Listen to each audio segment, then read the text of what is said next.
World Englishes. Yes, welcome to Gigi's lectures. ഇന്നത്തെ topic world Englishes എന്ന് പറയുന്ന ടേമാണ്. World Englishes simply means varieties of English but spoken in different parts of the world. Varieties of English ഉണ്ട്, അതായത് different types of English ഉണ്ട്, അതും ലോകത്തിൻ്റെ പല ഭാഗങ്ങളിലായി സംസാരിക്കുന്നുണ്ട്. We have Indian English, American English, British English, Canadian English, Nigerian English, അങ്ങനെ different types of ഇംഗ്ലീഷസ് ഉണ്ട്. ഇതിൽ ടു സ്റ്റാൻഡേർഡ് ഫോംസ് ആയി കരുതപ്പെടുന്നത് ബ്രിട്ടീഷ് ഇംഗ്ലീഷും അമേരിക്കൻ ഇംഗ്ലീഷുമാണ്. അതാണ് മേജർ അല്ലെങ്കിൽ സ്റ്റാൻഡേർഡ് ഫോമായിട്ട് കാണുന്നത്. The others are minor varieties. ഇനി ബ്രിട്ടീഷ് ഇംഗ്ലീഷും അമേരിക്കൻ ഇംഗ്ലീഷും തമ്മിലുള്ള ഒരു മേജർ ഡിഫറൻസ് എന്താണെന്ന് വെച്ചാൽ വൊക്കാബുലറിയാണ്. നമ്മൾ ഡെയിലി യൂസ് ചെയ്യുന്ന പല വേർഡ്സിൻ്റെയും സ്പെല്ലിംഗ്, പ്രൊനൗൺസിയേഷനൊക്കെ ബ്രിട്ടീഷ് ഇംഗ്ലീഷിലും അമേരിക്കൻ ഇംഗ്ലീഷിലും ഡിഫറെൻ്റ് ആണ്. For instance, check the spelling. Programme British ഇംഗ്ലീഷിലും അമേരിക്കൻ ഇംഗ്ലീഷിലും പ്രോഗ്രാമിൻ്റെ സ്പെല്ലിംഗ് നോക്കൂ, ദേ ആർ ഡിഫറെൻറ്റ്.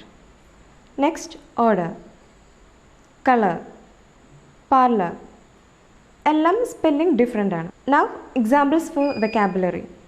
അമേരിക്കൻ ഇംഗ്ലീഷിൽ അപ്പാർട്ട്മെൻറ്റ് എന്ന് പറയുമ്പോൾ നമ്മൾ ബ്രിട്ടീഷ് ഇംഗ്ലീഷ് യൂസ് ചെയ്യുന്നത് ഫ്ലാറ്റ് എന്നാണ്. Then college, the university. Vacation, holiday. Soccer, football. Eraser, rubber. So വേർഡ്സിൽ ഡെയിലി യൂസ് ചെയ്യുന്ന വേർഡ്സും ഒരുപാട് ഡിഫറെൻ്റ് ആണ്. ഇനി പ്രൊനൗൺസിയേഷന് സിമ്പിളായിട്ടൊരു എക്സാമ്പിൾ പറയാം. ഇംഗ്ലീഷ് ആൽഫബറ്റ്സിലെ ലാസ്റ്റ് ലെറ്റർ സെഡ്. ബ്രിട്ടീഷ് ഇംഗ്ലീഷിൽ അത് സെഡ് എന്നാണ് പ്രൊനൗൺസ് ചെയ്യുന്നത്. ബട്ട് ഇൻ അമേരിക്കൻ ഇംഗ്ലീഷിൽ ആ ലെറ്ററിന് സി എന്നാണ് പ്രൊനൗൺസ് ചെയ്യുന്നത്. So that's a difference. One is zed and the other is zee. സോ ഇതുപോലെ പല വേർഡ്സിൻ്റെയും പ്രൊനൗൺസിയേഷൻ ബ്രിട്ടീഷ് ഇംഗ്ലീഷിലും അമേരിക്കൻ ഇംഗ്ലീഷിലും ഡിഫറെൻ്റ് ആണ്. ഇതിൽ ഏത് വേർഷൻ നമ്മൾ ഫോളോ ചെയ്യും? ഇന്ത്യൻസ് ഫോളോ ചെയ്യുന്നത് ബ്രിട്ടീഷ് ഇംഗ്ലീഷാണ്. ബ്രിട്ടീഷ് പ്രൊനൗൺസിയേഷൻ, ബ്രിട്ടീഷ് സ്പെല്ലിംഗ് ഒക്കെയാണ് നമ്മൾ ഫോളോ ചെയ്യുന്നത്. കൊളനൈസേഷൻ, മൈഗ്രേഷൻ്റെ ഒക്കെ ഭാഗമായിട്ട് ഇംഗ്ലീഷ് ലാംഗ്വേജിന് ഒരുപാട് ചേഞ്ചസ് ഉണ്ടായിട്ടുണ്ട്. ഒരുപാട് വെറൈറ്റീസ് ഓഫ് ഇംഗ്ലീഷും പ്രൊഡ്യൂസ് ചെയ്തിട്ടുണ്ട്. അപ്പോൾ ഇംഗ്ലീഷ് ലാംഗ്വേജിൻ്റെ ഒറിജിൻ തന്നെ എടുത്ത് നോക്കിയാൽ നമുക്കറിയാം, ഇംഗ്ലീഷ് ലാംഗ്വേജ് ഒരു 2-3 ലാംഗ്വേജസ് മെർജ് ചെയ്തിട്ടാണ് ഇംഗ്ലീഷ് എന്ന് പറയുന്നൊരു ലാംഗ്വേജ് തന്നെ ഫോം ചെയ്തിട്ടുള്ളത്. അപ്പോൾ ലിംഗ്വിസ്റ്റിക്സ് എക്സ്പേർട്സ് ഒക്കെ പറയുന്നത് ഇംഗ്ലീഷ് ലാംഗ്വേജ് ഫ്യൂച്ചറിലും ഒരുപാട് ചേഞ്ചസ് ഉണ്ടാവും. ഇനിയും ഒരുപാട് വെറൈറ്റീസ് ഓഫ് ഇംഗ്ലീഷസ് വരാൻ സാധ്യതയുണ്ട്. For instance, the word selfie. New gen വേർഡായ സെൽഫി ഓക്സ്ഫോർഡ് ഡിക്ഷണറിയിൽ 9th എഡിഷനിൽ എൻ്റർ ചെയ്തിട്ടുണ്ട്. അപ്പോൾ ഇതുപോലെ ഒരുപാട് വേർഡ്സ് ഫോം ചെയ്യുന്നുണ്ട്, ഒരുപാട് ചേഞ്ചസ് ഇംഗ്ലീഷ് ലാംഗ്വേജിൽ വരുന്നുണ്ട്. സ്പെല്ലിംഗ് ആയിക്കോട്ടെ, പ്രൊനൗൺസിയേഷൻ ആയിക്കോട്ടെ. അപ്പോൾ ഇതുപോലുള്ള ചേഞ്ചസ് വരാനായിട്ട് ഇയേഴ്സോ ഡെക്കേഡ്സോ ഒന്നും വേണ്ട. Within 1 week the language may change. അപ്പോൾ എല്ലാ ലാംഗ്വേജസിനും ഇംഗ്ലീഷ് ലാംഗ്വേജിൽ ഒരു ഇൻഫ്ലുവൻസ് ഉണ്ട്. Next, never misunderstand the word world Englishes for world English. World Englishes എന്ന് പറയുന്ന ടേമും വേൾഡ് ഇംഗ്ലീഷ് എന്ന് പറയുന്ന ടേമും രണ്ടാണ്. They are different. World Englishes എന്താണെന്ന് നിങ്ങൾക്കിപ്പോൾ മനസ്സിലായിട്ടുണ്ടാവും. World Englishes varieties of English ആണ്. World English means global language അല്ലെങ്കിൽ ലിംഗ്വ ഫ്രാങ്ക. ഗ്ലോബൽ ലാംഗ്വേജ് അല്ലെങ്കിൽ ലിംഗ്വ ഫ്രാങ്ക എന്താണെന്ന് അറിയില്ലെങ്കിൽ please watch my previous videos. Next, world English categories ഏതൊക്കെയെന്ന് നോക്കാം.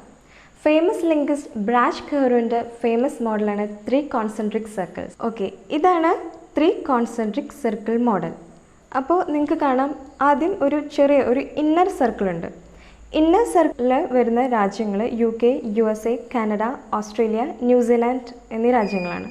അപ്പോൾ ഈ രാജ്യങ്ങളൊക്കെ യൂസ് ചെയ്യുന്നത് English as native language, English മാതൃഭാഷയായിട്ടാണ്. അപ്പോൾ ഇതാണ് ഇന്നർ സർക്കിൾ. ഇനി ഒരു ഔട്ടർ സർക്കിൾ വരുന്നുണ്ട്. Next circle. ഔട്ടർ സർക്കിളിൽ ഇംഗ്ലീഷ് ആസ് സെക്കൻഡ് ലാംഗ്വേജ് അല്ലെങ്കിൽ ഒഫീഷ്യൽ ലാംഗ്വേജ് ആയിട്ടാണ് യൂസ് ചെയ്യുന്നത്. For example, India, Singapore, Nigeria, Pakistan, Kenya. അപ്പോൾ ഇന്നർ സർക്കിളിനേക്കാൾ കുറച്ച് വലുതാണ് outer circle. Next, the last circle, expanding circle. It's expand ചെയ്തുകൊണ്ടേയിരിക്കുന്ന ഒരു ഏരിയയാണത്. അവിടെ ഇംഗ്ലീഷ് ഒരു ഫോറിൻ ലാംഗ്വേജ് അല്ലെങ്കിൽ ലിംഗ്വ ഫ്രാങ്ക ആയിട്ടാണ് യൂസ് ചെയ്യുന്നത്. For example, China, Indonesia, Russia, Thailand, Turkey and many more. ഒരുപാട് രാജ്യങ്ങൾ വരുന്നുണ്ട്. അപ്പോൾ ഓരോ സർക്കിളിലും പല വെറൈറ്റീസ് ഓഫ് ഇംഗ്ലീഷ് നിങ്ങൾക്ക് കാണാം. നോക്ക്, ഇന്നർ സർക്കിളിൽ ബ്രിട്ടീഷ് ഇംഗ്ലീഷും അമേരിക്കൻ ഇംഗ്ലീഷും വരുന്നുണ്ട്. നമ്മൾ നേരത്തെ തന്നെ പറഞ്ഞു ബ്രിട്ടീഷ് ഇംഗ്ലീഷിലും അമേരിക്കൻ ഇംഗ്ലീഷിലും ഒരുപാട് ഡിഫറൻസസ് ഉണ്ടെന്ന് പറഞ്ഞു.